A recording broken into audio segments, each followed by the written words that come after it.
You and me, we ain't nothing alike. Let's set the record straight. Those words you say, they hold no weight, they like. Let's set the record straight. You'll never break the man before you're out. Hello everyone, welcome back to another diecast review, a custom diecast review actually. This is the 2016 Kevin Harvick New Hampshire race win, of course in the 1/64 scale. Now this is one of the very rare cases where I actually bought the paint scheme in order to make the custom. I just thought it would have been a really cool one because this quarter panel and that whole wheel is just completely shredded. So I figured that would have been pretty cool. Now I've had this custom done for a very, very long time. So now we are finally being able to get to this diecast review. Now again, I thought it'd be a pretty cool little car to do. The tire is completely shredded. It actually goes up into the B post and stuff like that. So, you know, it was recommended by a friend of mine. He was like, hey, you know, here's a custom idea. You know, maybe I thought you should take a shot at it. And I'm like, you know what? Why the heck not? It was only like $4 or $5, maybe like $6 because it's an older car. So, you know, I figured I'd pick it up and then do a custom on it again. I've had this done for quite some time. I just really haven't had the chance to get to it. And it was on a base. I don't remember why. I think it was because, it was because of the Bush logo there. It was on the base, so it's not anymore. And this will be in a bottom Bag Diecast wave. I'm not really sure when exactly, but nonetheless, it will be in a wave, and you'll get the box and everything, but you won't get the base because I had to take it off in order to perform my details and operations on the custom, I guess you could say. But from what I remember, this was a really fun one to do. Again, that tire was pretty fun to just kind of go ham on, just kind of, you know, tear it all up. I don't remember every detail I did to this diecast, but I think I did a decent amount of work. You see, it's got a bunch of confetti, so we'll talk about that too. Now, I do want to work on the confetti size, because I feel like the confetti size is just a little bit too big. But at the same time, it's really hard to get a very tiny piece of confetti or piece of paper, because I'll tell you all how I do the confetti. So what I do is I take, it's like a colored construction paper, and then I'll take scissors and I'll cut them very thinly in a vertical way, and then I'll turn the paper and cut it vertical as well, but it's kind of like a cross pattern, so it's vertical and horizontal. So I'll try to make these really small squares as much as possible, and try to sprinkle it on and stuff, so it's kind of hard to do. So it's really difficult to get a very small size, so I try to keep it as small as possible, but again, that's just kind of a hard task. But nonetheless, it doesn't really seem to turn out too bad, so to say the least, I'm pretty happy with what my diecast come out to be in terms of the 164 confetti. Now, doing that same tactic for the 124s, they look a lot better, because of course the pieces are a lot smaller, or it's the same size, but that car is a lot bigger too, so it makes it look a little bit more realistic. So yeah, that's my little confetti trick. Feel free to use it. I don't, it's just a tactic. It's nothing, amazing or anything. But anyway, let's get this bad boy out of the box and take a closer look at some of the detail I've done to this diecast. Here's the diecast out of the box. Now, honestly, this might be just one of my more favorite Harvick race wins I've done, because it matches the car pretty darn good. Because you got the black accents with the window net, the tires, the interior, all that stuff, and you got the yellow for the, the whole playoff markings and stuff too. So you get that black and yellow confetti, and I just think it looks very good. Now, I know it's not the best piece of work, but it might be one of the very few out there, because as far as I know, I make a lot of custom race wins and race versions.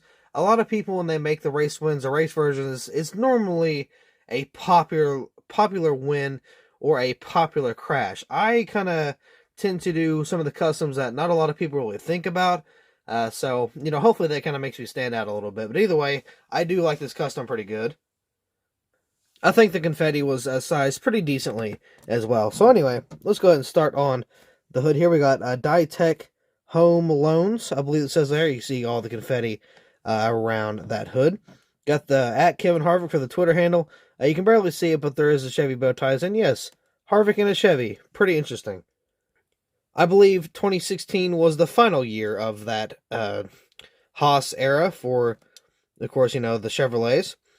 Now you can see all the confetti on the windshield, and behind the confetti you can kind of see some of that detail on the dashboard.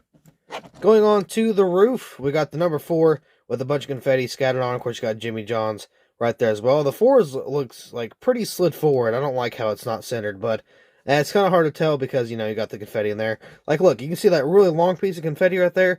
I try to keep it to something like this. You see that really tiny, like, piece of confetti right there? Or that little tiny piece of paper, that yellow one. I try to keep it like that, but it's really hard to do. And you got some that are like really thick, like this one right here on the 4. That one's really thick, and that one's like way too long. And like, see this one here? Again, that yellow piece and this yellow piece are like pretty good size, but everything else, you know, you can see the kind of the bigger chunks. You see some of the black pieces; those are really square looking and not really like a rectangle confetti like. So I got to work on that a little bit, but you know, I'm trying. I got the back windshield right here, just covered in confetti once again. I got Dietech Home Loans, right? Is that Dietech? Yeah, Dietech. And then, of course, you got the home loans there. Got the spoiler right here, painted yellow. I had to paint that yellow. Of course, you got some of the confetti on that spoiler as well. Moving on to the back. Again, you got that painted spoiler, which doesn't look too great, but it's there. We got the Chevy bow tie. Of course, you got the SS with the fake exhaust pipes, which I've always hated. You got those really weird-looking taillights, and then, of course, you got the number 4 with Dietech.com on the back. On this side, we will be reviewing both sides, obviously. We've got Dietech Home Loans, Mac Tools, Mobile 1, Haas, and Jimmy John's. Got a little bit of race bar on the tire here. You see a little bit of confetti kind of scattered across the side. So this car is pretty covered. You got Kevin Harvick up there. The B post is a little too small to read. Of course, you got the Busch beer right there. For the contingencies, we have NASCAR race car, NASCAR Sprint Cup Series, IR, Lincoln Welders, Flowmaster, Mechanics Wear, Mobile 1, K&N, and Duralast. Got this little weird thing that the SS's would have for whatever reason. We got some more tire wear there. On the front, you got a little bit of race damage and some confetti. Of course, you got a dirtied up splitter and all that good stuff there. So on this side, you got a little bit more of a used race tire there. Then you got some more, just some rubber wear down the car. Got some little bit of confetti. Kind of gets a little bit heavier. It's still light, but it's a little heavier towards the back here. Oh, I thought I had to burp. I guess not. But you can see some of the confetti on the windshield, or on the windshield, on the little window here. You got a little bit back here as well. Here is the completely shredded up tire, by the way. So yeah, that was completely just chewed all the bits. And you can see this little black piece, or this black paint right here, kind of goes from the D up to the B post. That was all really, like, actually cut out on the car, because that tire, the rubber was kind of like flying around and it kind of got in there. But I couldn't really do that detail. I would have loved to, but it's really hard to do that on 164, so I didn't want to take my chance and screw it up, so I just kind of painted the damage on there. But trust me, I would have loved to do some actual damage. So you see again, we got that torn up tire there. You can just see it, it's all around the wheel well. That rubber just completely smacked the crap out of this wheel, or the wheel well. You can see all that black markings. Again, that's from the rubber just kind of flying everywhere. Got some more confetti back here. Got a little bit of the fuel spillage from their American ethanol ring there. Got the window net down. You can see you got the steering wheel in there. It is painted, and that whole roll cage is painted as well, along with the gear shifter that is also painted silver on the inside. So that is the exterior and interior. So let's go to the undercarriage in terms of the actual detail. Now, right away, you may notice the 2 holes right there in the front and in the back. That was simply because it was on a base, as I mentioned earlier. It came right off a base because of that little small bush contingency there on the sides. So that's why it was on a base.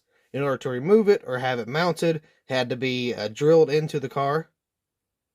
So you can see the gas tank back there is red. That is not realistic, but I do like to have a little bit more color to the bottom of my cars, so I added it to be red. I got that little red piece there. I got the axles painted black, the exhaust pipes black. These little things up here, those are also black, along with the transmission and drive shaft that is silver.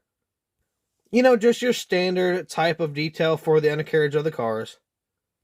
I use this layout for pretty much every single diecast that I do, except for the truck series, because it is just a wee bit different, and that's also going to change for the Cup series in 2022, because that entire underneath is completely flat.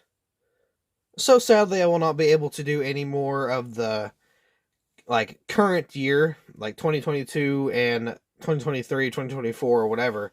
I'm not going to be able to do a lot of detail because they are flat as far as I know of. I know 2022 is, I would assume the Gen 7 is going to stick around for at least 5 years, I would assume. I'm assuming it's going to go way more than that, but at least 5 years, so we might have to stick with that flat base for a very long time. But anyway, with that being said, I do believe that'll be all for this custom diecast review. So thank you all so much for watching. I really hope you all enjoyed it, and I really appreciate everybody's support on these videos. But once again, with that being said, the video's over, and I will see you in the next video.